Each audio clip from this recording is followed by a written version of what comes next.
Et justement, on va poursuivre sur cet incident, on peut le dire, scandaleux, avec Pierre Sonvaval qui s'occupe du Centre de prévention de la violence armée. Non, pas...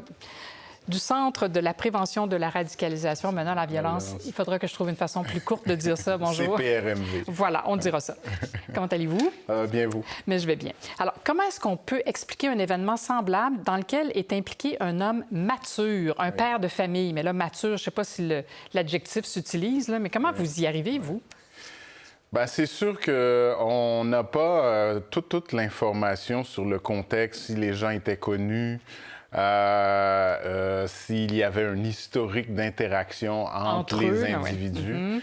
Parce que souvent, quand l'intensité ou les tensions augmentent d'un coup comme ça, c'est qu'il y a quelque chose qui s'est passé, où les paroles ou les actes dépassent la pensée, et puis à un moment donné, on perd le contrôle. Mais le fait qu'on a un papa, un adulte qui est supposé tempérer son jeune, qui a aussi un comportement juvénile et incite son enfant ou son fils à être violent, à être extrême dans ses comportements. Alors oui, effectivement, ça devrait nous interpeller. Il y a des choses à faire. Oui, bien sûr, le système de justice va travailler avec ces individus-là, mais dans la communauté, il va y avoir des choses à faire avec ces individus-là, cette famille-là, disons. Ce qu'on lit ce matin, là, ça a été rapporté par les collègues de TVA Nouvelles, c'est que l'homme, la victime, a été forcé de s'agenouiller, on l'a battu. Le jeune a même sorti une arme à feu. Il y a quelqu'un, son père probablement, qui disait tire ou tue-le, je sais pas. Là. Enfin, il y a des menaces de mort. Il a fait feu dans les airs. Ma foi, c'est du jamais vu dans un contexte comme ça. On n'est pas dans un contexte de gang de rue ou de crime organisé, là.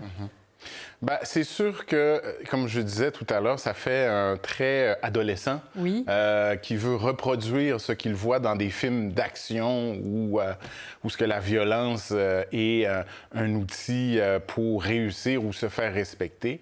Alors là, moi, j'ai comme l'impression que quand on est rendu en tant qu'adulte à utiliser des comportements négatifs, violents aussi spectaculaires, c'est qu'il y a un message aussi derrière ça. Qu'est-ce qu'on fait quand on tire comme ça? C'est on attire l'attention, je suis sérieux, je suis capable de plus que tu penses et je suis capable de me faire respecter.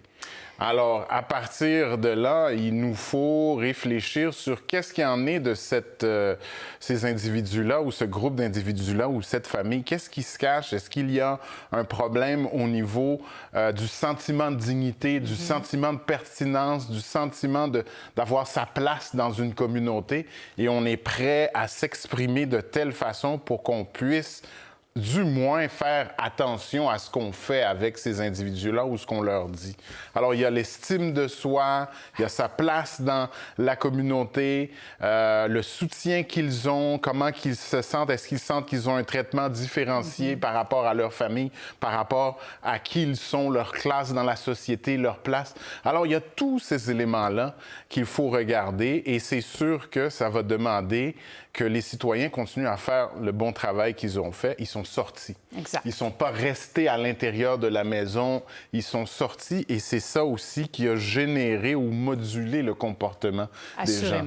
Donc, il faut continuer d'être présent et d'aller voir vraiment auprès de ces individus-là qu'est-ce qui peut être fait pour s'assurer qu'il y ait un changement au niveau de cette posture-là dans la communauté. Oui, on ne peut pas toujours répondre comme ça. Et d'ailleurs, ça laisse l'impression, et je pense que c'est plus seulement une impression aux gens, qu'il y a de plus en plus de personnes qui réagissent de façon agressive en réponse à une remarque, à une contrariété. C'est plus une impression, là, c'est la vérité. Bien, vous savez, on n'est pas à l'abri de se comporter de façon impulsive.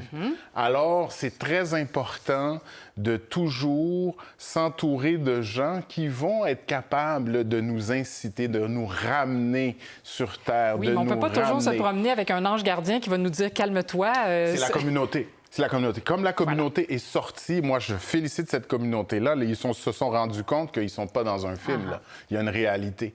Alors, cette communauté-là doit continuer à être présente, regarder ce qui se passe et toujours s'assurer de ramener les citoyens à un esprit beaucoup plus positif de communauté pour trouver des solutions aux problèmes qui surviennent dans nos interactions. Absolument. Pierre Sonvaval, vous le savez, c'est toujours extrêmement éclairant de vous recevoir. Je rappelle que vous êtes directeur de la prévention de la violence armée au Centre de la prévention de la radicalisation menant à la violence. La prochaine fois, je ne me tromperai pas. Merci beaucoup. Merci à vous. Au revoir. Au revoir.